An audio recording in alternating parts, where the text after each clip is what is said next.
ஓம்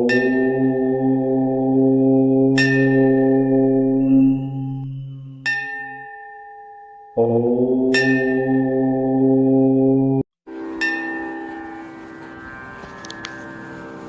ஊன் உடம்பில் பிறவிவிடம் தீந்து உலகத்தோர் உய்ய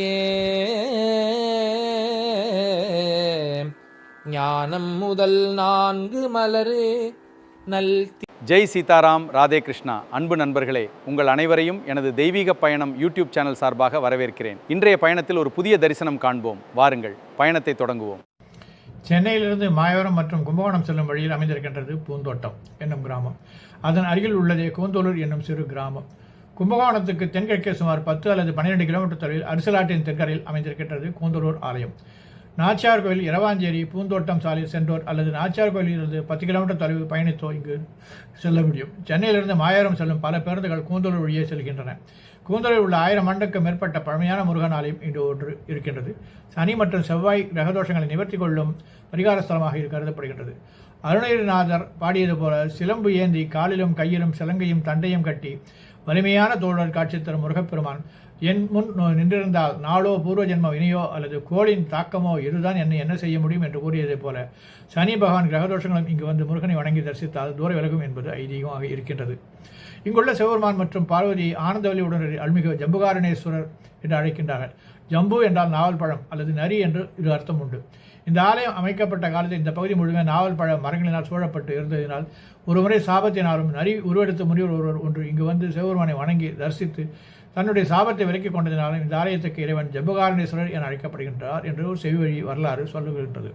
இந்த ஆலயத்துக்கு சிறப்பு பலவும் உண்டு. அவை அனைத்தும் செவிவழி வரலாறு என்பதாகத்தான் இருக்கின்றன. ராமாயண காலத்தில் தசரத மன்னன் கட்டளைப்படி ராமரும் சீதையும் வனவாசத்துக்கு சென்றபோது இந்த வழியே வந்து இந்த வனத்தில் சில காலம் தங்கி இங்கு எழுந்தருளியிருந்த ஜம்புகாரணேஸ்வரர் வழிபட்டு உள்ளார்கள். அவர்கள் தங்கி இருந்த குடிசையின் அருகில் தாம் குளித்து நீராட சீதாதேவி ஒரு நீர்நிலை அமைத்தாராம். அந்த நீர்நிலையை சீதா தீர்த்தம் என்பதாகும். அந்த தீர்த்தத்தின் அருகில் அமர்ந்து கொண்டு சீதா பிராட்டியார் தமது கூந்தலை வருடி விட்டுக் கொள்ளும்போது சீதையின் தலைமுடிகள் அந்த நீருக்குள் விழுந்து அந்த தீர்த்தத்தை புனிதமாக்கி கொண்டே இருந்ததாம் என்பதாகவும் புராணக்கரை சொல்லப்படுகின்றது. உண்மையில் கூந்தல் என்பது தலைமுடி அல்ல, அது காரண பெயராகும். அந்த தலைமுடிகள் சீதை உடலில் இருந்து வெளியேறிய தேவகணங்களே. சீதை லட்சுமியின் அவதாரம் என்பதனால் அந்த நீர்நிலையை காத்தபடி நின்றிருந்த தேவகணங்கள் அங்கேயே வாசம் செய்தன. இதனால் தான் அந்த இடமே கூந்தல் காத்த ஊர் என்பதால் கூறப்பட்டு பின்னர் கூந்தலூர் என்று அழைக்கப்பட்டது. கூந்தலூர் என்ற பெயர் வர மற்றொரு காரணம் இருக்கின்றது. நாவல் மரங்களை தவிர கூந்தப்பனை என்னும் பெயரை கொண்ட பனைமரங்கள் நிறைந்த பகுதியாகவும் இந்த இடம் இருந்ததினால் இந்த பகுதி கூந்தலூர் என்று பெயர் பெற்றது. இந்த மரத்தை கூந்தல் பனை, இரும்பனை, திப்பிலிப்பனை என்றும் கூறுவார்கள். இம்மரத்தை பார்க்கும்போது குளித்து முடித்த பின் ஒரு பெண் தன் கூந்தலை விரித்து உலர்த்தி கொண்டிருப்பது போலவும் பூங்கொத்துகள் நீளமாக கூந்தலை போலவும் தோன்றுவதால் இந்த மரங்கள் அடர்ந்திருந்த இந்த பகுதி பெயர் கூந்தல் பனையூர் என்று பெயர் பெற்று பிற்காலத்தில் கூந்தலூர் என்று வழங்கப்பட்டிருக்கலாம் என்று சொல்லப்படுகின்றது. இந்த ஆலயத்தின் தனிச்சிறப்பு என்னவென்றால் இந்த சிவன் ஆலயம் என்றாலும் முருகன் தான் பிரதான தெய்வமாக இங்கே வழிபடுகின்றார். முருகனின் சன்னதியும் ஆலயத்தின் முன்புறத்தில் முதலாவதாக அமைந்திருக்கிறது. அதற்கு ஒரு புராண கதையும் உண்டு. சித்தர்களின் மேன்மையான மகாரிஷியான ரோமரிஷி என்பவர் அரசலாற்றின் தென்கரையில் தவம் செய்து கூந்தலூர் ஆலய சிவபெருமானிலிருந்து அரிய ஆற்றலை பெற்றார். அந்த சக்தியின்படி அவரால் தனது தாடியிலிருந்து தங்கத்தை வரவைக்க முடிந்தது. அந்த ஆற்றலை கண்டு ரோமரிஷி அவரை நாடி அந்த ஏழைகளுக்கு உதவி செய்வதற்காக தமது அஷ்டமா சித்தியால் தாடி வழியை பொன்னை வரவைத்து அவளுக்கு அளித்து வந்தார். இந்த படியாக வாழ்ந்து கொண்டிருந்தவரை சோதிக்க எண்ணிய சிவபெருமான் ஒருமுறை தாடியிலிருந்து பொன்னை வரவழைக்கும் அவருடைய சக்தியை தடுத்து நிறுத்தார். சிவபெருமானின் திருவிடையாளர் காரணமாக ரோமரிஷியின் தாடி வழியாக பொன் வந்து கொண்டிருந்தது நின்றுவிட்டது. அதனால் அவரால் ஏழைகளுக்கு முன்னை போல உதவும் இடமில்லை.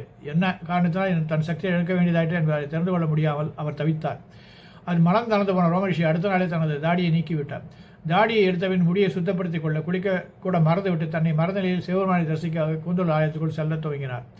அப்படிப்பட்ட நிலையில் நீராடாமல் சிவனை தரிசிக்க அழைத்துக் நுழைய வந்த ரோமரிஷியை உள்ளே நுழைவிடாமல் வாயிலே விநாயக பெருமானும் முருகனும் அவரை தடுத்து நிறுத்தினார்கள். அதன் பிறகே தன் நினைவுக்கு வந்து தன் தவறி உணர்ந்த ரோமரிஷியும் மனமருந்தி ஆலய வாயிலேயே அமர்ந்து கொண்டு சிவபெருமான் மன்னிப்பு கேட்கும் வகையில் தவம் இருந்தார்.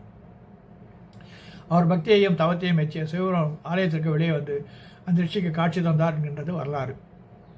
வாரக்கிழமைகள் இத்தகைய திருக்கோயிலை தாங்களும் தரிசிப்பீர்கள் என்று நம்புகின்றேன். நன்றி. கசிவாகி ஞான நிருத்தம் அதை நாடும் நாடு மிகுத்த கசிவாகி ஞான நிருத்தம் அதை நாடும் ஏழை தனக்கு அனுபூதி ராசி தழைக்க அருள்வாயே ஏழை தனக்கு அனுபூதி ராசி தழைக்க அருள்வாயே பூடையருக்கு மதினாக பூணரளித்த சிறியோனே பூடையருக்கு மதினாக பூணரளித்த சிறியோனே வேலை தனக்கு உச்சிதமாக வேழமழைத்த பெருமாளே வேலை தனக்கு உச்சிதமாக வேழமழைத்த பெருமாளே ராசி தழைக்க அருள்வாயே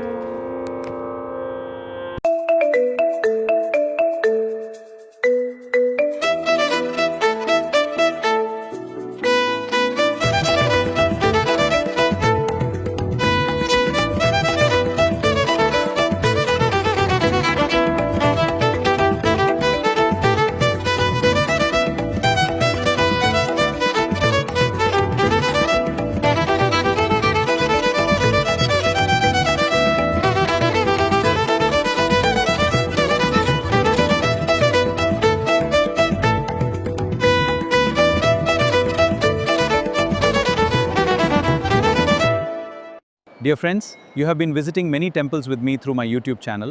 I would like to visit more temples and share them with you. This requires your support and God's grace. Like, share and subscribe. Thank you. அன்பு நண்பர்களே, என் தெய்வீக பயண யூடியூப் சேனல் மூலம் பல திருக்கோயில்களை மேலும் கோவில்களை நேரில் சென்று பகிர விரும்பாக உள்ளேன். பதிவுகள் பிடிச்சிருந்தால் லைக் செய்யவும், ஷேர் செய்யுங்கள்.